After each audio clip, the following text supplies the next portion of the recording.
Good morning, students. Class 10th.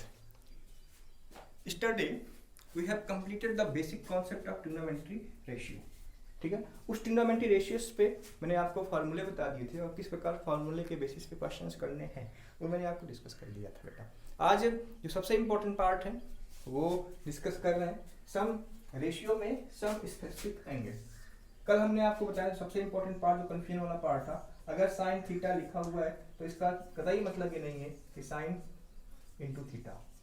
ये चीज आपको ध्यान रखने की जरूरत है, ठीक है ना। मतलब थीटा का मतलब साइन का एग्जिस्टेंस तभी है जब उसके रेस्पेक्ट में थीटा लगा हुआ हो, ठीक है ना। तो देखिए जो स्पेसिफिक एंगल है, स्पेसिफिक एंगल में जो जिनको लिया गया है स्पेसिफिक एंगल में वो आप देखो 0।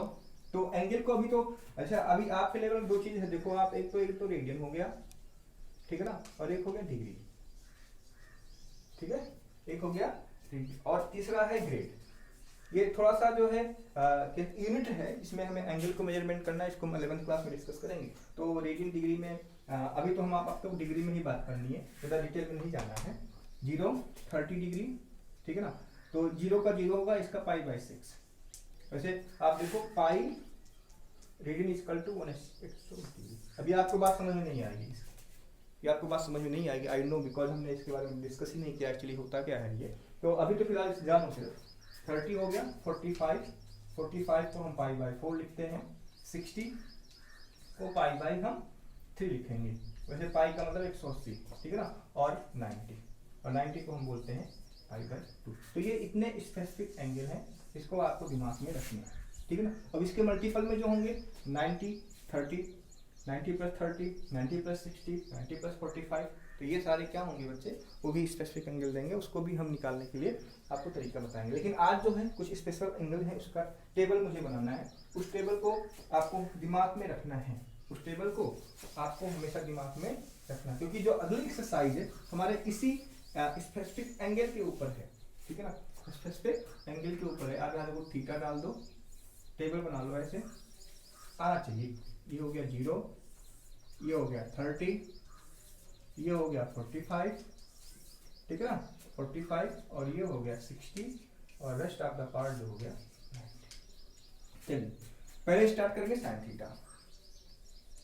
साइन थीटा 0 पे 0, 30 पे 1/2, 1/√2, ये होगा √3/2, और ये हो गया 1। अब एक हमें याद हो गया, रेस्ट ऑफ हम कर लेंगे, ठीक है ना। साइन थीटा हो गया। अब देखो कॉस थीटा की बात कर लें, तो कॉस थीटा में कुछ नहीं, इसी का रेसिप्रोकल करना, इसी का रेसिप्रोकल करना, मतलब 1 उल्टा लिख दो सीरीज को, √3/2 1/√2। अब एक क्वेश्चन कभी कभी पूछता है कि किस एंगल पे, ठीक है, साइन कॉस की वैल्यू सेम होती है। तो आप देखो किस एंगल पे साइन कॉस की वैल्यू सेम है, 45 पे। ये क्या देगा बच्चे, √2 हो गया, 1/2 हो गया। चलिए tan थीटा की बात कर लें, tan थीटा। तो tan थीटा में एक फार्मूला मैंने आपको बताया था, आप याद करो कल के लेक्चर में, tan theta equal to what, sin theta upon cos theta.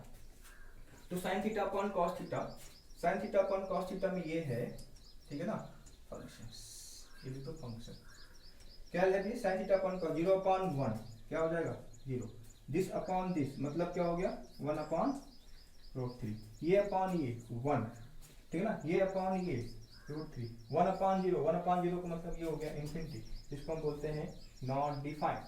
क्या बोलते हैं बच्चे, नॉट डिफाइंड, ठीक है ना।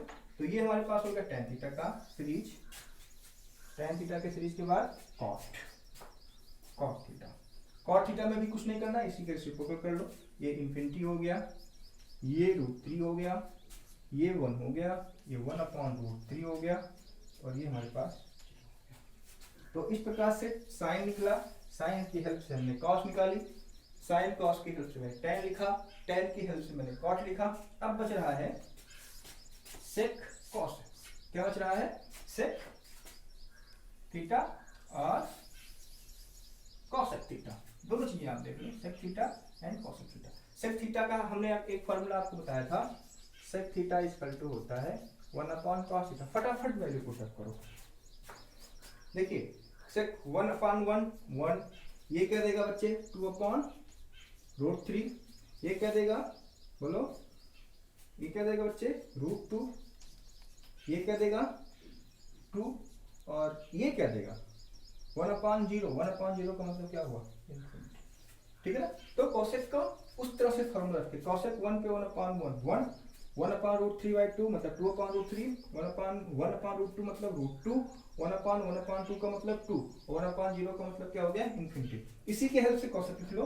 कॉसेक में ये इन्फिनिटी, ये 2, ये √2, ये 2/√3, और ये हमारे पास हो गया 1।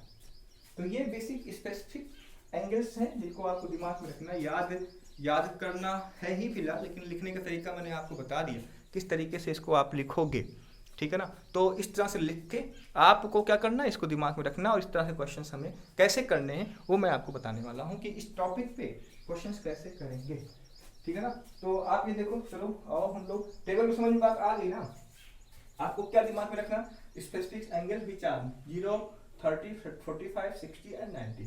In these angle, what we will get with the help of the ratios given numbers, ठीक है ना। sin 0 0, sin 30 1/2, sin 45 1/√2, sin 60 √3/2, sin 90 1, ठीक है। cos हुआ, इसी सीरीज को हम रिवर्स ऑर्डर में लिख दें तो जो हमारा रिजल्ट आएगा cos means cos 0 1, cos 30 √3/2, cos 45 1/√2, cos 60 1/2 and cos 90 0, ठीक है ना। साइन कॉस्ट निकल गया, हम सारे रिलेशन जानते हैं, उस रिलेशन से जो है हम सारी वैल्यू फटाफट पुटअप कर देंगे, और या तो टेबल बना लेंगे या तो इतना यूज करेंगे कि हमें चीजें अपने आप याद आ जाए, ठीक है ना। तो आइए अब इस पे हमें क्वेश्चंस करना, आई होप ये आपको समझ में आ गया होगा, ठीक है ना। आइए क्वेश्चन करते हैं।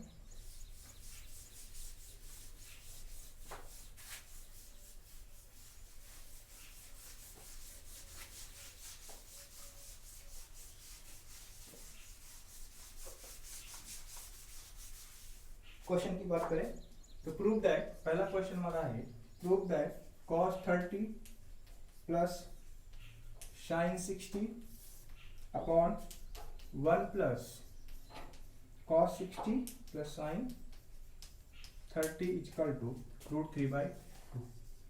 Those students who are facing the problem to calculating the questions, ठीक है ना, that is a big problem for you, okay. आपको कैलकुलेशन बच्चा अच्छे से आना चाहिए, ठीक है ना। तो इसलिए आपको क्या करना है, कॉन्सेप्ट तो समझना है, लेकिन उसके साथ साथ अपने कैलकुलेशन को भी स्ट्रांग करना है। कुछ बच्चे स्ट्रगल कर रहे हैं कैलकुलेशन को लेके, ठीक है ना, तो वो चीज़ नहीं होनी चाहिए।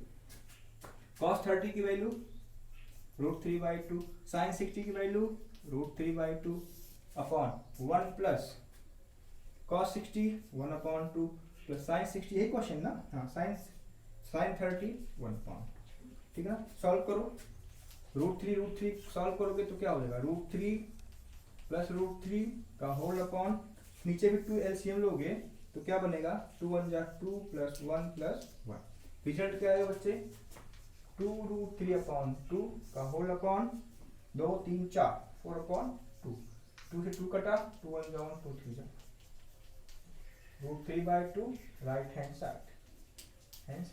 तो क्वेश्चन हमारे ऐसे पूछे जाएंगे on the base of specific angle.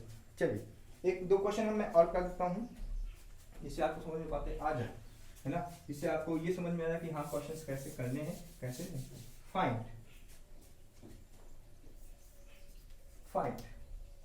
sin 60 upon cos square 45 minus cot 30, ठीक है ना, प्लस 15 cos 90। फटाफट सॉल्व करते हैं इसको, फटाफट सॉल्व करते हैं। sin 60 की वैल्यू √3/2 अपॉन sin 40 cos 45 1/√2 का स्क्वायर। एक चीज और आप दोनों समझो, cos स्क्वायर थीटा है कोई चीज है तो इसका मतलब ये हुआ cos थीटा का होल स्क्वायर, ना कि cos थीटा स्क्वायर, इसको गलत है। ये चीजें आप ध्यान रखना, ओके। अभी हम आपको आइडेंटिटीज बताएंगे तो ये चीज आपको देखनी होगी, ठीक है ना। तो 1/√2 माइनस cot 30 का बताओ क्या होगा फॉर्मूला, √3 प्लस 15 cos 90 का मतलब क्या हुआ 0। ये क्या दे रहा है उसको, √3/2 का होल अपॉन 1/2 माइनस √3 प्लस 0, √3 का मतलब 0, तो ये 2 से 2 कट दिया, रिजल्ट क्या आ रहा है, √3 माइनस √3 इक्वल टू 0। ये हो गया मेरा आंसर। तो इस प्रकार से क्वेश्चन सॉल्व करने। आइए कुछ क्वेश्चंस और कर लें। एक अच्छा क्वेश्चन कर रहा हूँ, लिखिए if theta is an acute angle. Acute angle मतलब 0 से 90 के बीच में हो। Theta is acute. अच्छा एक चीज और ध्यान, जितने भी स्पेसिफिक एंगल हैं वो एक्यूट ही हैं। जैसे ही 90 के ऊपर जाएंगे प्रॉपर्टी चेंज होगी, ठीक है ना, वो हम अभी इसके बाद वाले लेक्चर में डिस्कस करेंगे, ठीक है ना। Theta is acute, so tan theta plus cot theta is equal to 2। Find tan square theta plus cot square theta. आपको बात समझ में आ रही होगी कि हमें अगर मान लो ये हमें a प्लस बी दिया हुआ है तो हमें क्या निकालना है, ए स्क्वायर प्लस बी स्क्वायर। मतलब ये हुआ कि जो रिजल्ट हमको दिया हुआ है उसको क्या करना पड़ेगा, स्क्वायरिंग बोथ साइड करो। tan theta plus cot theta का whole square equal to 2 square. क्या देगा बच्चे, A square plus B square plus 2 tan theta cot theta equal to 4। tan theta cot theta कटेगा, बोलो, tan square theta plus cot square theta plus 2 tan theta cot का मतलब क्या हुआ, 1/tan theta equal to 2 कटेगा। तो rest of the part क्या होगा, tan square theta plus cot square theta equal to 4 minus 2 equal to. तो बच्चे आपके पास दो एक्सरसाइज हो रही है।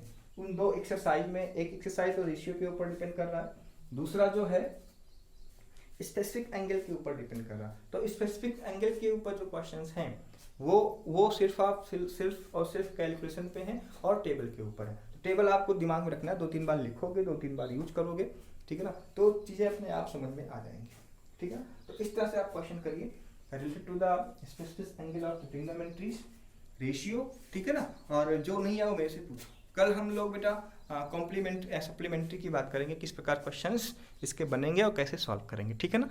तो आज के लिए इतना ही बेटा, थैंक यू।